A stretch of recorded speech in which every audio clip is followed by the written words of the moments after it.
This is a 3-piece shape frame. This is going to create a shape of a ring blank, which can be tweaked after it's actually been removed from the shape frame. So we have 3 pieces of this shape frame. We have the frame shape, we have the core plate, which is the center empty area where it actually would be the opening for your finger to slide it on as a ring, and the pusher plate. So what we're going for is something like this. We want a blank that we can decorate later or add to or embellish. This can be used with polymer clay or a metal clay of any brand and any type. So the first thing we're going to do is we're going to set the pusher plate aside for just a second and pick up the frame plate and place it over the core plate. So we've created that empty gap area, which is going to be the shape of the blank. And then I like to use the holder here so it can hold everything together.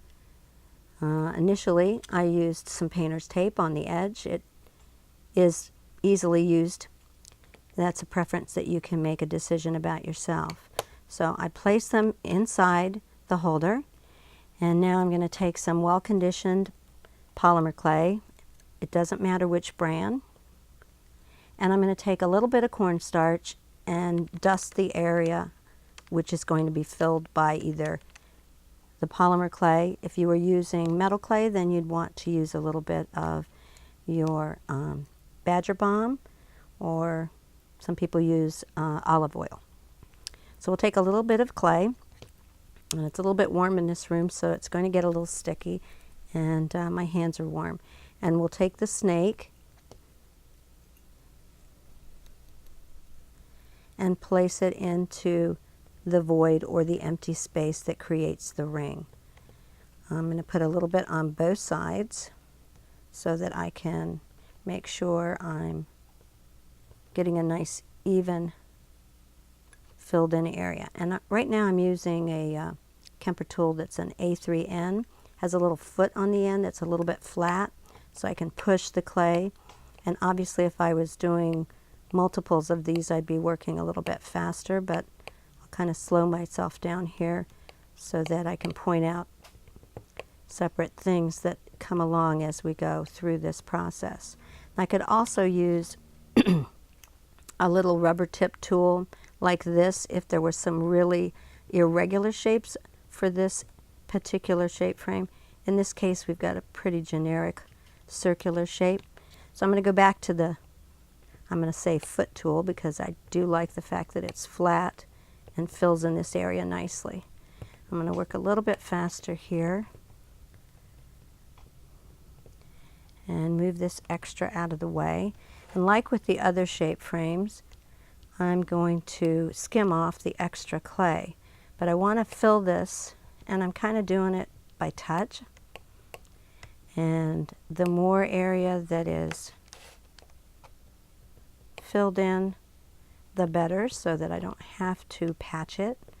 But that's always a possibility when your clay is not cooked, or in the case of the metal clay, it's not dry. You can always go back and fill any gaps or cracks that you've made, or you can just start all over again. So I'm pushing as much as I can in here. Let me move the holder out of the way, and we'll flip this over and see how we're doing on the other side. Appears to be okay. Now that everything's sort of holding itself together with the clay, we don't necessarily need the holder now, so I'll keep it out of the way. And let's take a little bit off the side here, skim this off, and see how we're doing, how it looks. So you can use a rib tool like that, or a blade if you're comfortable with it.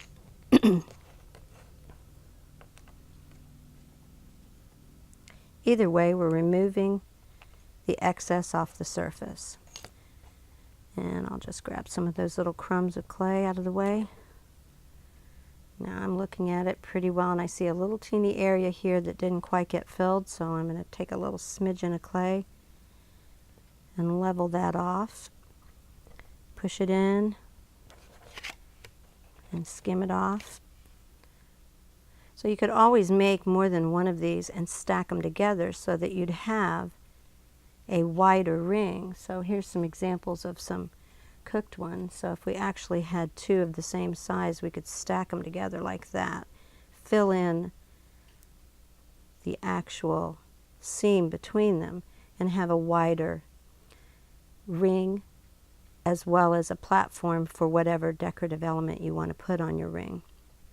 So now we're ready to pull these two pieces apart. So that would be the core plate and the frame.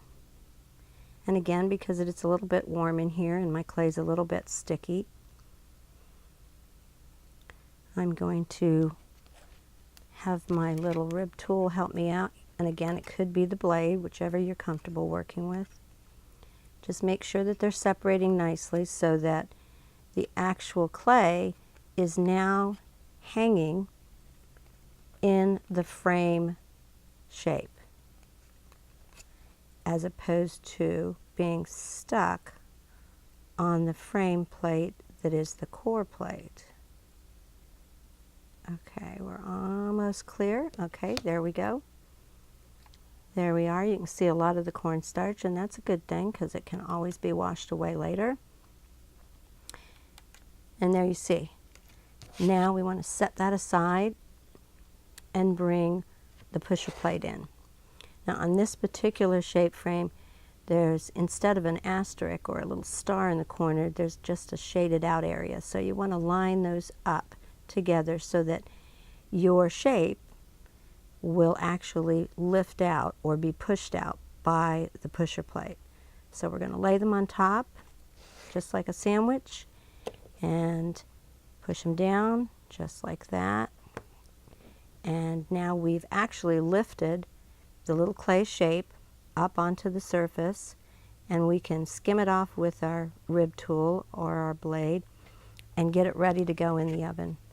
If this was metal clay, you might want to dry it in the actual acrylic holder, because if it's too wet, which metal clay can be, it'll just distort your little shape that you've created.